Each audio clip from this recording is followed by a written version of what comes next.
E aí, gente, vamos iniciar aqui a nossa aula do capítulo 3. E nesse capítulo, que está intitulado aí, Dreams or Reality, Sonhos ou Realidade.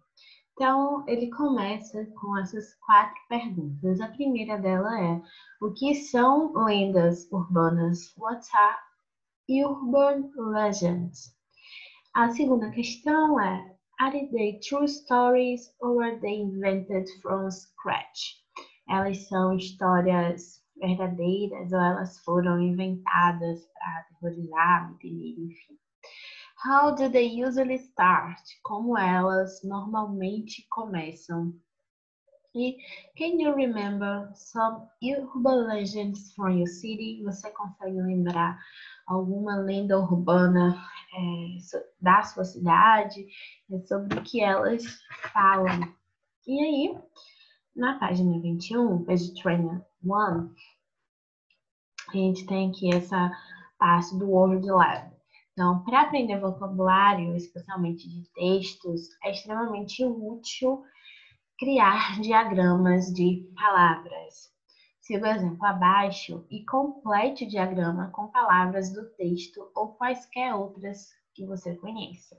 Você também pode usar um dicionário. Então, o texto em questão é esse texto daqui, tá? Buried alive, enterrado vivo.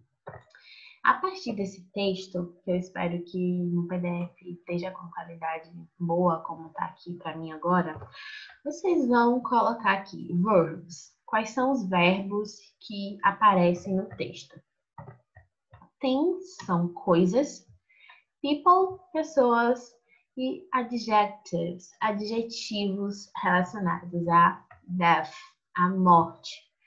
Então, coisas, pessoas, adjetivos e verbos relacionados à morte. Então, você pode acrescentar do dicionário ou, enfim, que você conheça. A partir, depois disso, tem a parte do grammar focus, o foco gramatical. Então, o tense consolidation é o past time, ou seja, o passado simples. Lembrando que esse livro é um livro revisional, então vocês vão ver coisas que vocês já viram ao longo do ensino médio. Então, vamos lá. Existem 2 contrastes principais quando nós falamos de verbos no passado. A gente tem o simple past, que é o passado simples, o past continuous, que é o passado contínuo, e o passado perfeito simples e o passado perfeito contínuos. Então, o simple past versus o past continuous. Então, gente, ó, passado simples, simple past, é algo que aconteceu no passado e morreu lá. Tipo, ontem eu comi acarajé. Ou ontem eu andei de bicicleta. Ou então, uma ação que começou e terminou no passado. O past continuous, o passado continuous, é algo que estava em progresso, algo que estava acontecendo no passado. Então, se eu falar, ontem eu estava comendo, ontem eu estava andando, ontem eu estava dormindo, isso é o passado continuous. Então, o simple past geralmente refere-se a ações completas, como é o caso de The doctor pronounced her dead. O médico falou, anunciou que ela morreu. Hábitos do passado, obviamente. My great-grandfather had this nightmare every night for a week. O meu bisavô tinha este pesadelo teve, na verdade, este pesadelo toda noite por uma semana. E estados. In those days, they had backyard burial plots. Naquele tempo, eles tinham lugares para se enterrar no jardim ou no quintal. Já o passado contínuo geralmente se refere a ações em progresso no passado, frequentemente interrompidas por uma outra ação. Então, Por exemplo, o que foi que eu fiz? Eu tirei o negócio. My grandfather was still protesting when they sedated him. Meu avô ainda estava protestando, reclamando quando eles os sedaram. Ixi, tá difícil. Voltei. Descrições de fundo em alguma narrativa. When he arrived at the graveyard, quando ele chegou no cemitério, everyone was crying. Todo mundo estava chorando. The widow was staring at his head as if he was miles away. O viúvo estava encarando, estava olhando para o seu chapéu, como se ele tivesse a milhas, a quilômetros de distância. E ações repetidas. At those times, people were always telling each other dreadful stories. Naquele tempo, as pessoas estavam sempre contando umas para as outras histórias de terror. O passado perfeito e o passado perfeito contínuos. Então, o past perfect, simple ou continuous, geralmente se referem a eventos que ocorreram antes de um outro evento no passado. Por exemplo, ela chegou em casa antes que eu ligasse para ela. Então, uma coisa que acontece antes de outra no passado. When you read the Buried Alive story, had you already heard a similar one? Quando você leu o Buried Alive, a história do Buried Alive, você já tinha lido alguma similar? By the time I arrived at the graveyard, na hora que eu cheguei no cemitério, o funeral já tinha terminado. The funeral had already finished. Então, só voltando um pouco, o passado simples, nós temos o sujeito e verbo no passado. O passado contínuo, nós temos verbo to be, o verbo com ing. Então, aqui, ó. Passado simples, sujeito, verbo no passado. Passado contínuo, verbo to be no passado, que vai ser was ou were, e o verbo no ing. Já no passado perfeito, nós temos o had, que é o auxiliar, e o verbo no particípio. Às vezes, nós temos um advérbio, como é o caso do already, que significa já, né? Então, passado perfeito, had e verbo no particípio.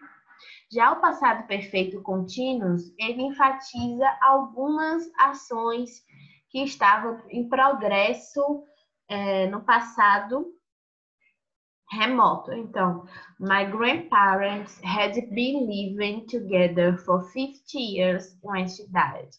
Meus avós estavam vivendo juntos por 50 anos quando ela morreu.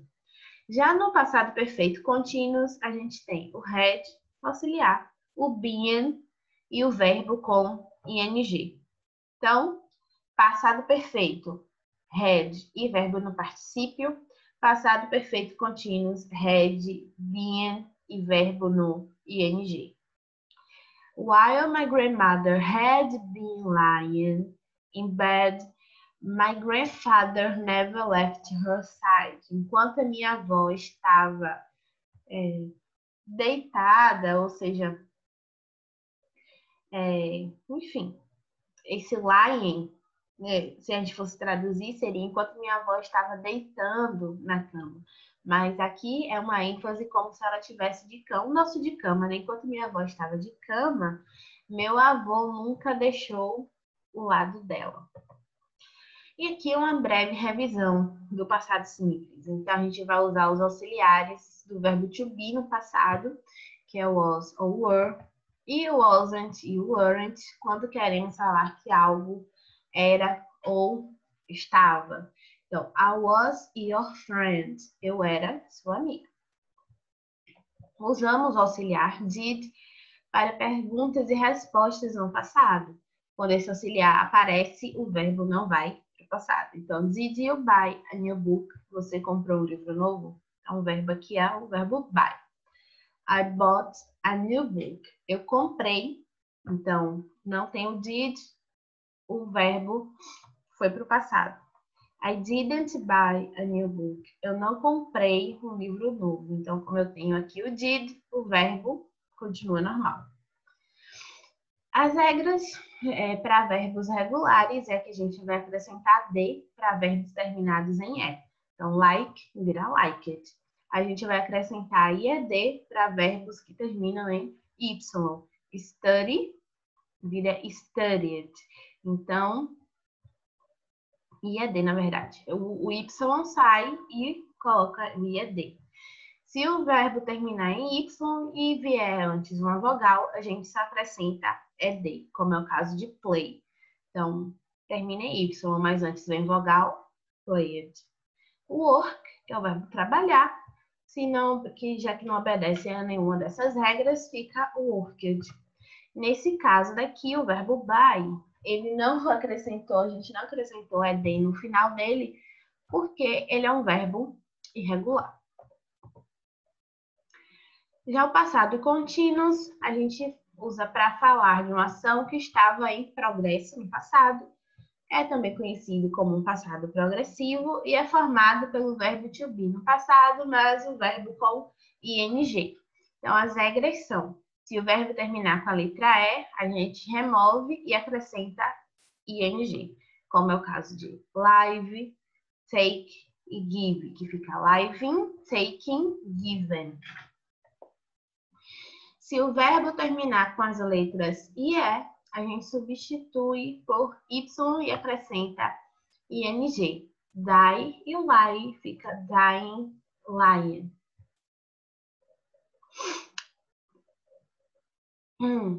Se o verbo terminar com consoante, vogal e consoante, que é o CVC, a gente repete a consoante e acrescenta o ING, como é o caso de get, run, stop. Getting, running, stopping. Essas regras desses verbos aqui com ing vai servir para tudo que for contínuos. Presente contínuos, passado contínuos, presente perfeito contínuos, passado perfeito contínuos e assim sucessivamente. E aqui os pronomes, que é o que a gente já conhece. I, you, he, she, it. O verbo to be no presente. I am, you are, he, she, it is. We, you, they are. E no passado, para construir o passado contínuo, I was, you were, he, she, it was, we, you e they were.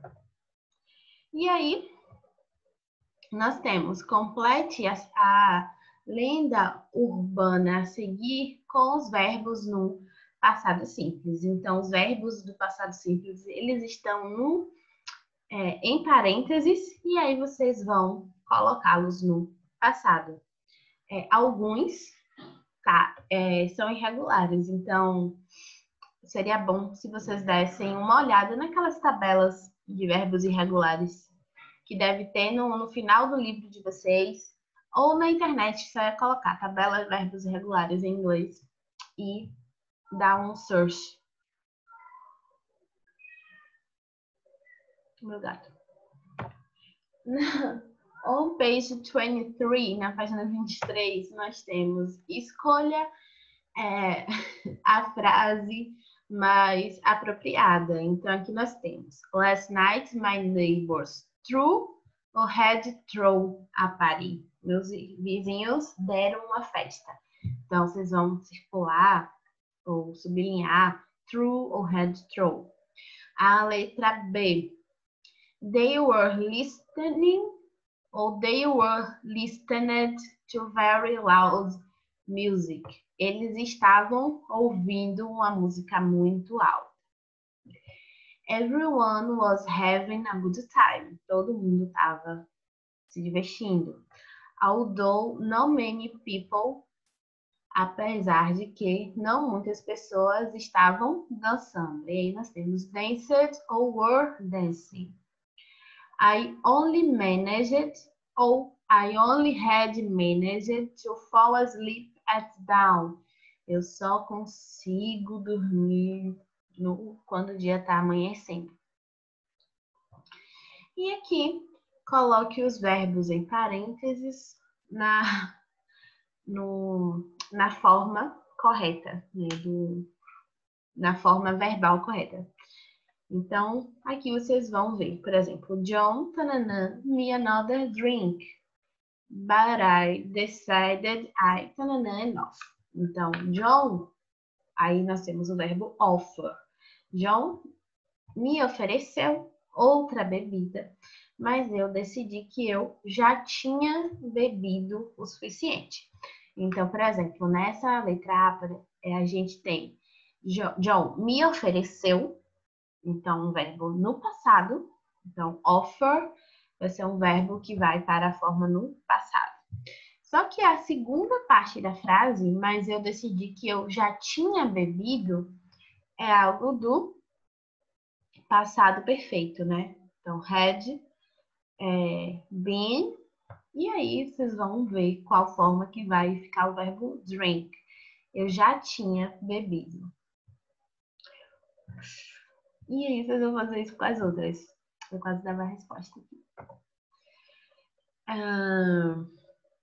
E aqui é a continuação, tá, gente? Letra D, letra E e letra F. E aqui, a próxima é: leia o texto rapidamente para identificar o gênero e o assunto. Então, aquela mesma dica que eu dei na última aula. Vocês podem procurar palavras conhecidas de vocês, palavras que são similares, ou seja, que são cognatos. Nomes próprios, comecem com letra maiúscula, por exemplo, para tentar identificar qual que é o assunto. Utilize outras estratégias, como levantamento de hipóteses por meio das imagens dos quadrinhos, ou seja, não analisar os balões, mas sim as imagens. Essa imagem, e assim, impossível ter tirado um print massa dela, ficou uma qualidade bem ruim. Então, por favor, peçam aos colegas que têm um módulo para mandar uma foto desse quadrinho.